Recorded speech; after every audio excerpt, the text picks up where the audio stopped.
Hello বন্ধুরা, আজকে আমি তোমাদের এমএস ওয়ার্ড নিয়ে কিছু কাজ করা দেখাবো। তো আমার এখানে এমএস ওয়ার্ড 365 ভার্সনটি রয়েছে। তো চলো আজকে দেখে নিই তার কিছু কাজ। তো ওয়ার্ড খোলার জন্য আমরা স্টার্ট বাটন থেকেও ওয়ার্ড সার্চ করে খুলতে পারি। আরেকটা নিয়ম হলো, দেখো এখানে উইন্ডোজ কি প্লাস আর চিপলে রান ডায়লগ বক্স চলে আসে, সেখানে গিয়ে আমরা উইনওয়ার্ড লিখে যদি ওকে করি বা এন্টার দিই তখনও আমাদের কিন্তু ওয়ার্ডটি খুলে যাবে। তো চলো দেখে নিই ওয়ার্ডের এবার আমাদের কিছু কাজ। তার আগে রিকোয়েস্ট করব, চ্যানেলে নতুন হলে চ্যানেলটি প্লিজ সাবস্ক্রাইব করে আমার পাশে থেকো।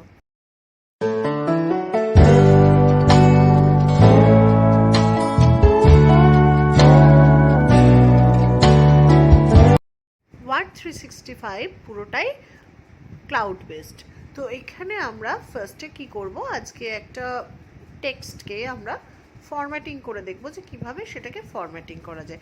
কোনো টেক্সটকে যদি তার ফন্ট চেঞ্জ করে, তার ফন্ট স্টাইল, তার ফন্ট সাইজ, তার ফন্ট কালার, তার এই সব জিনিসগুলোকে আমরা যদি চেঞ্জ করি তখন তাকে বলছি ফরম্যাটিং করা।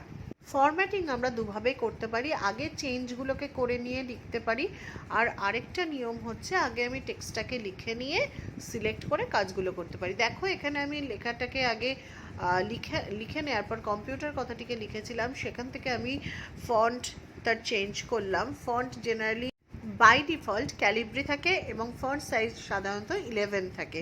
এখানে ফন্ট নিয়েছি অ্যালজেরিয়ান এবং ফন্ট সাইজ নিয়েছি 48। তার সাথে যখন লেখাটিকে বোল্ড করলাম তার জন্য বি, একটু ব্যাকানোর জন্য ইটালিক এবং ইউ এর জন্য আন্ডারলাইন করার পর আমরা আন্ডারলাইনটা তুলে দিয়ে এবার দেখাচ্ছি এখানে স্ট্রাইক থ্রুতে ক্লিক করেছিলাম, তো মাঝখান থেকে লেখাটি কেটে গেছিলো।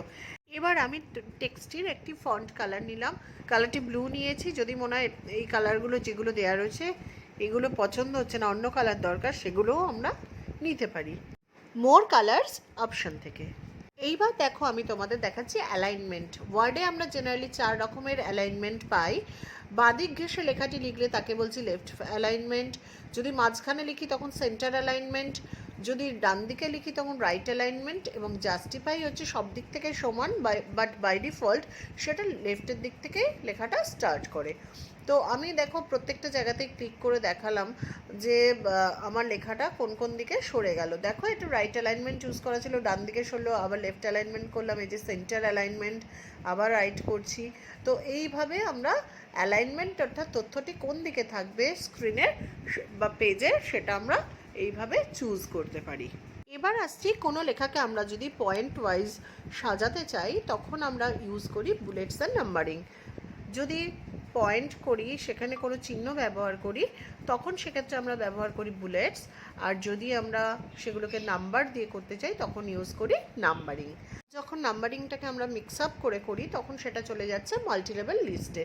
এখানে আমি কিছু যদি বুলেট ব্যবহার করতে পারি কিছু ফলের নামের আগে, তো দেখো সেখানে চিহ্নগুলো আসছিল। নাম্বারিং হলে এরকম নাম্বারস আসবে, আর যদি আমি মাল্টি লেভেল লিস্ট ইউজ করতে চাই তো দেখো এখানে সব মিক্স আপ আছে, নাম্বার তার সাথে অ্যালফাবেট তার সাথে 1, 1.1 এইভাবে বিভিন্ন অপশান আসতে পারে। তো দেখো এখানে এখন আমি ইউজ করে দেখাবো বুলেটটা। তো বুলেটস ইউজ করার জন্য যেখানটা আমি নিতে চাইছি সেখানে কার্সার নিয়ে আসার পর দেখো আমি বুলেটস অপশানে গেলাম। তো এগুলো সমস্ত কিছুই হোম ট্যাবের আন্ডারেই থাকে। তো বুলেটস দেখো কিছু আমাকে শো করছে, তো যদি আমার এইগুলো পছন্দ না হয় তখন আমি ডিফাইন করতে পারি নিউ বুলেটস। তো সেখান থেকে গিয়ে দেখো আমার যে বুলেটসটা বা যে সিম্বলটা পছন্দ সেটা আমি জাস্ট নিয়ে নিলাম। তো আমার এখানে ধরো সাপোজ আমি এখানে নিচ্ছি, ধরো এই অ্যারোটা আমার পছন্দ, তো আমি এই অ্যারোটা নেওয়ার পর ওকে করলাম। দেখো সাথে সাথে আমার কি এলো, বুলেটের জন্য দেখো সিম্বলটা চলে এসছে। এবার আমি ধরো এখানে আমি একটা নাম লিখলাম ফলের, তো ফলের নামটি লিখে যেই আমি এন্টার দেব দেখো সাথে সাথে পরের লাইনেও বুলেটটি চলে এসছে, এবং যতক্ষণ না আমি বুলেটটি অফ করব কন্টিনিউ এন্টার দেওয়ার সাথে সাথে প্রত্যেকটা লাইনে আমার এই বুলেট অপশানটি চলে আসবে। এবার যদি আমি চাই যে বুলেটটাকে অফ করে দেবো তাহলে দুবার এন্টার দিলেও অফ হবে, বা বুলেট অপশান থেকে গিয়ে আমরা অফ করলেও বুলেটটি আমার অফ হয়ে যাবে। এবার আমি আসছি নাম্বারিং অপশানে। নাম্বারিং মানে সংখ্যা দিয়ে আমি পয়েন্টগুলো করব।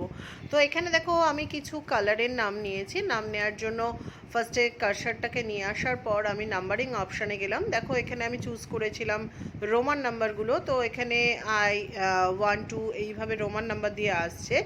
আসার পর ফোর্থ লাইনে ধরো আমার কিছু নাম দরকার নেই, নাম্বারিংটা অফ করতে হবে। তো দুবার এন্টার দিলাম, অটোমেটিক্যালি আমার নাম্বারিংগুলো অফ হয়ে গেল।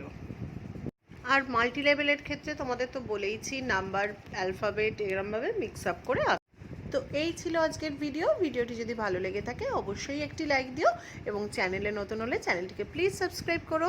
তো টিল দেন, বাই বাই।